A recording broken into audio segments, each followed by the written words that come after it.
Good evening. Phil Lindeman, Krystal, 93 News.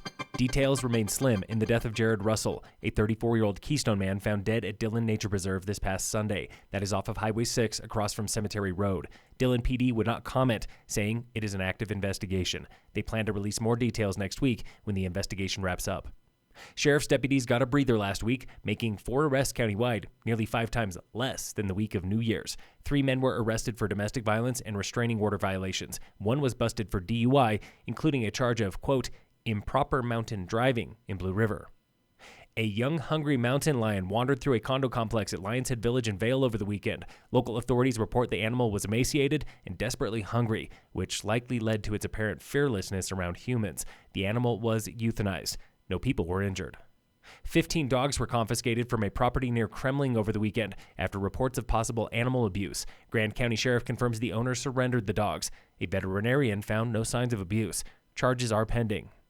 Summit County is getting an economic development nonprofit known as the Summit Economic Partnership, but ain't nothing coming for free. Can we get support financially from the county? And I believe it would be a fairly short time. That was Eddie O'Brien, one of 18 volunteers on the partnership's board of directors.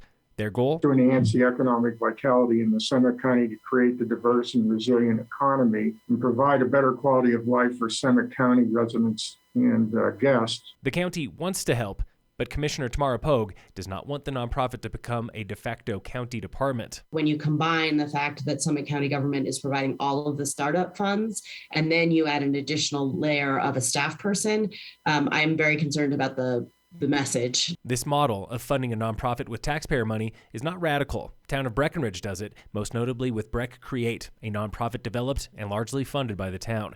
Silverthorne is home to the county's only town-run economic office with town staff and no board of directors. Summit County collected nearly $1.3 million from the State Highway Utility Fund last year. That's equal to nearly $5,600 per mile of road on county land, not including state and federal highways or town roads. The highway fund comes from fuel taxes and registration fees. There's good news if you're looking for a COVID booster shot. We have huge availability now for providing boosters, so I'm hoping that we'll get those filled up and that we won't have any more concerns about people having difficulty scheduling or getting booster. That was Assistant County Manager Sarah Vain. Get your booster by appointment or walk-in at the medical office building in Frisco by the hospital. Summit Rotary is taking donations for victims of the December wildfires on the Front Range. Ann Clement, Community Awards Director with Summit Rotary. Our community is responding to the great need of our neighbors. Victims of the Boulder fires lost everything, so we are collecting much-needed monetary donations because they would do the same for us. This is part of a regional Rotary fundraiser, giving 100% of proceeds to families in Louisville and Superior. You can get involved at summitrotary.com. Town of Breck is cracking down on heated outdoor patios, and Frisco is remodeling the Main Street Info Center. Breck wants to limit the number of heat lamps at restaurants and bars, saying they waste propane. Frisco needs to upgrade the Info Center with new bathrooms and displays, plus more. Cost is between $520,000 and $950,000. In sports, the Avalanche play the Predators tonight at 6. The Nuggets face the Clippers at 8:30.